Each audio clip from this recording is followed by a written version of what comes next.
Hello students, welcome to science workshop. This is Kusum here. Guys, इस video में हम population dispersion के बारे में पढ़ेंगे और इसके टाइप्स के बारे में पढ़ेंगे। पॉपुलेशन डिस्पर्सन होता क्या है कि कोई भी एक पर्टिकुलर एरिया है, एक बाउंड्री के अंदर जो इंडिविजुअल्स हैं उनका अरेंजमेंट किस तरह से है, उसकी स्टडी को ही हम पॉपुलेशन डिस्पर्सन कहते हैं। ठीक है, तो एक पर्टिकुलर एरिया के अंदर जो ऑर्गेनिजम्स हैं उनके बीच में क्या स्पेस है और उनके डिस्ट्रीब्यूशन का पैटर्न क्या है और उसका अरेंजमेंट किस तरह से है। तो इसके लिए हम क्या यूज़ करते हैं, पॉपुलेशन डिस्पर्सन वर्ड का यूज़ करते हैं। तो ये जो पॉपुलेशन डिस्पर्सन है वो 3 टाइप का होता है: क्लम्प्ड डिस्पर्सन, रेगुलर डिस्पर्सन और रैंडम डिस्पर्सन। क्लम्प्ड डिस्पर्सन में हम क्या देखते हैं कि जो इंडिविजुअल्स हैं वो एग्रीगेटेड रहते हैं पैचेज में। हम बोल सकते हैं कि वो लोग ग्रुप बना के रहते हैं, डिफरेंट डिफरेंट ग्रुप बना के रहते हैं। ठीक है, और ये ज़रूरी नहीं है कि हर एक पेज में, हर एक पैचेज में जो इंडिविजुअल्स का नंबर है वो सेम है। हो सकता है किसी में किसी ग्रुप या पैच में इंडिविजुअल का नंबर 5 हो, किसी में थोड़े ज़्यादा हो, किसी में थोड़े और कम हो। ठीक है, इस तरह से जो क्लम्प्ड जो डिस्पर्सन है उसके अंदर हमें देखने को मिलता है कि जो इंडिविजुअल्स है वो ग्रुप बना के या पैचेज बना के यानी एग्रीगेट होके रहते हैं।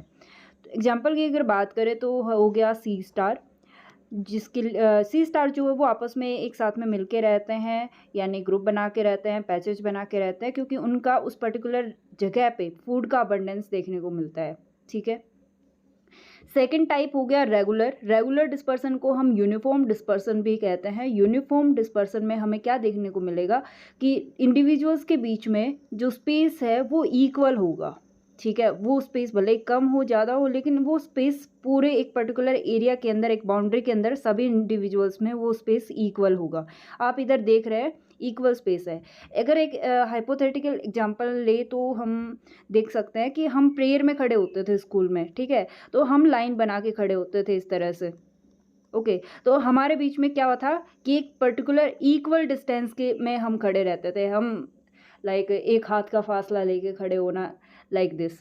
तो वहाँ पे हमारा डिस्ट्रीब्यूशन या डिस्पर्सन कैसा था, रेगुलर या फिर यूनिफॉर्म डिस्पर्सन था। ठीक है, रैंडम डिस्पर्सन की बात करें तो रैंडम वर्ड से ही पता चल रहा है कि रैंडमली डिस्ट्रीब्यूट है किसी बाउंड्री के अंदर इंडिविजुअल्स, यानी उनके बीच में कोई पैटर्न नहीं है कि वो किस तरह से डिस्पर्स्ड है या फिर डिस्ट्रीब्यूटेड है। मान लो कोई इंडिविजुअल यहाँ पे है और एक इंडिविजुअल यहाँ पे है, इनके बीच में डिस्टेंस इतना है, जबकि नेक्स्ट के देखें तो ये जो इंडिविजुअल्स है इसके बीच में बहुत कम डिस्टेंस है। तो ये रैंडमली ही डिस्ट्रीब्यूटेड हैं, डिस्पर्स्ड हैं, इनके बीच में स्पेस का कोई पैटर्न नहीं है। ठीक है, इनके अरेंजमेंट का। तो इसमें हम देख सकते हैं कि the position of one individual is unrelated to the position of one another, कि किसी एक इंडिविजुअल की पोजीशन क्या है वो अनरिलेटेड होती है दूसरे इंडिविजुअल से। ठीक है, इसका एग्जांपल देखें तो हमें देखने को मिलता है सीड डिस्पर्सन। सीड डिस्पर्ड हो जाते हैं और बाद में वो जर्मिनेट हो जाते हैं, और इसी का एग्जांपल में हमें देखने को मिलता है डेंडलियन। डेंडलियन की जो सीड है वो विंड ब्लाउन सीड जो है वो ग्रो होता है। विंड ब्लाउन मतलब हवा के द्वारा कैरी किए गए सीड्स, जो कि पहले तो क्या हो जाएंगे, डिस्पर्स हो जाएंगे इसके सीड्स, और बाद में जाके वहाँ पे जर्मिनेट हो जाएंगे और वहाँ पे उनका रैंडमली डिस्ट्रीब्यूशन या डिस्पर्सन हमें देखने को मिलेगा। रेगुलर डिस्पर्सन या यूनिफॉर्म डिस्पर्सन का अगर एग्जांपल देखें तो वो होता है एलिलोपैथी। ठीक है, एलिलोपैथी जो है वो कुछ प्लांट की स्पीसीज में हमें देखने को मिलती है, और ये होती क्या है कि गाइस कुछ प्लांट्स ऐसे होते हैं जो कि कुछ केमिकल सीक्रेट करते हैं। ठीक है, और वो केमिकल सीक्रेशन की वजह से वो प्लांट अपने एक पर्टिकुलर दायरे के अंदर किसी भी और प्लांट को जर्मिनेट नहीं होने देते। मान लो कोई ये प्लांट है और ये प्लांट है और ये प्लांट है, एक ही स्पीसीज़ के हैं, और ये अपने इस दायरे में किसी और प्लांट को जर्मिनेट नहीं होने देंगे। तो इनके बीच में क्या हो गया, यूनिफॉर्म डिस्ट्रीब्यूशन हो गया, इक्वल जो डिस्टेंस है इनके बीच में वो हमें देखने को मिलेगी। ओके, तो ये पॉपुलेशन डिस्पर्सन के 3 टाइप थे: क्लम्प्ड, रेगुलर और रैंडम। आई होप तीनों टाइप में क्या होता है, कैसे होता है, आपको समझ आ गया होगा। सो गाइज नेक्स्ट जो है वो हमारा टॉपिक आता है कैलकुलेशन ऑफ डिस्पर्सन। हम डिस्पर्सन को कैलकुलेट कैसे करते हैं, इससे रिलेटेड गाइज CSIR नेट में क्वेश्चन भी पूछे जाते हैं और ये जो फॉर्मूला है इस पे कई क्वेश्चन पूछे भी गए हैं प्रीवियस ईयर।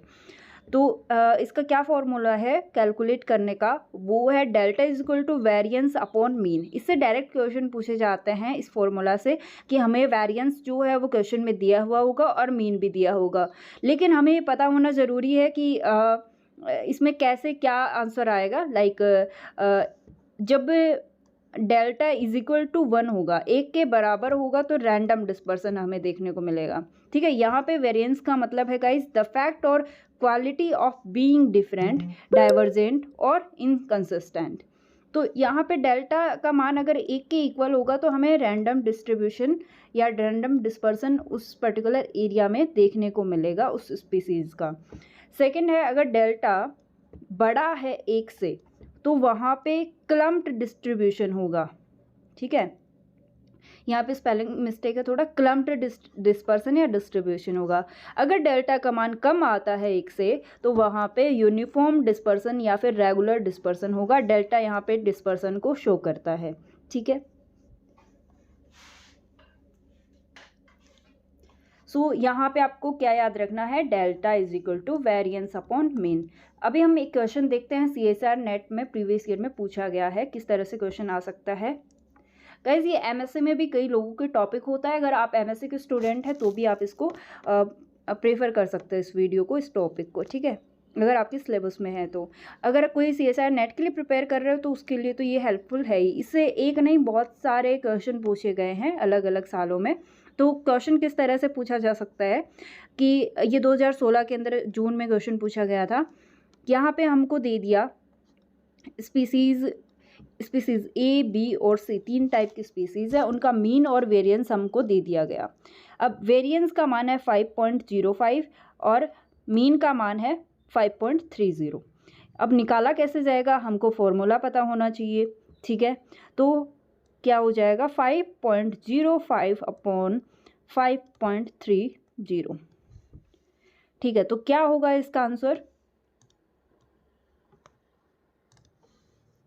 अब मान लो क्या था 5.05 अपॉन 5.30, तो इसका मान डेल्टा का मान जो है वो लगभग कितना आएगा, लगभग 1 के बराबर आएगा। ठीक है, 0.9 समथिंग आएगा आप निकालोगे तो। ठीक है, तो अगर हम बोले कि डेल्टा का मान लगभग 1 के बराबर है तो कौन सा डिस्ट्रीब्यूशन होगा, यहाँ पे रैंडम डिस्ट्रीब्यूशन होगा। कौन सा होगा, रैंडम।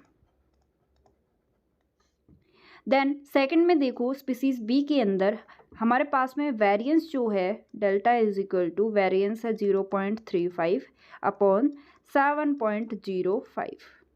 अब यहाँ पे हमको देखने को मिलेगा, सॉरी हाँ सही लिखा है, मुझे लगा कि उल्टा लिख दिया मैंने। ठीक है, तो यहाँ पे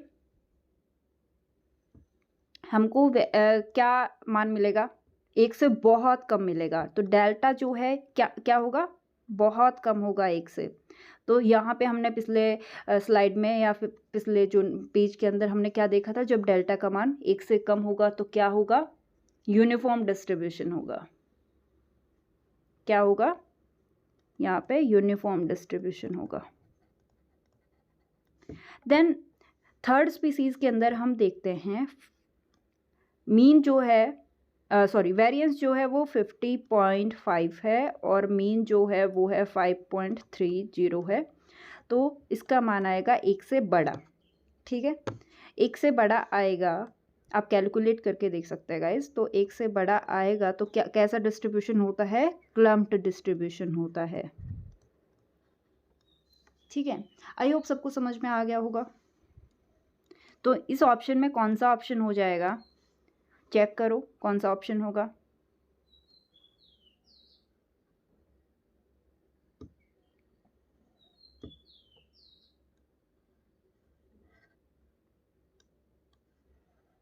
ये फर्स्ट स्पीसीज का है, देन ये हमारे सेकंड स्पीसीज का है और ये हमारी थर्ड स्पीसीज़ का है। तो species A and B show uniform distribution, दोनों यूनिफॉर्म नहीं कर रही हैं, ठीक है, ये यहीं पे गलत हो गया। Species A show random distribution, yes. Species B जो है वो यूनिफॉर्म डिस्ट्रीब्यूशन शो करी है, यस। स्पीसीज सी जो है क्लम डिस्ट्रीब्यूशन शो करिए, यस। तो हमारा ऑप्शन कौन सा सही हो जाएगा? ऑप्शन नंबर 2 जो है वो यहाँ पे सही हो जाएगा, ठीक है। आई होप गाइज टॉपिक जो है वो आपको समझ में आ गया होगा। और इसका अगर आपको नोट चाहिए, ये वाले शॉर्ट नोट मैंने बनाए हैं, तो आप इसके लिए मुझे टेलीग्राम चैनल पे ज्वाइन कर सकते हैं। और जितने भी बाकी वीडियोस मैंने बनाए हैं उन सब के नोट्स जो है मैंने टेलीग्राम चैनल पे अपलोड कर रखे हैं, तो आपको सारे के सारे नोट्स वहाँ पे मिल जाएंगे। So thank you so much guys. अगर वीडियो अच्छा लगा हो तो प्लीज़ लाइक, शेयर और सब्सक्राइब ज़रूर कर देना, ठीक है। मिलते हैं नेक्स्ट वीडियो में नेक्स्ट टॉपिक के साथ में।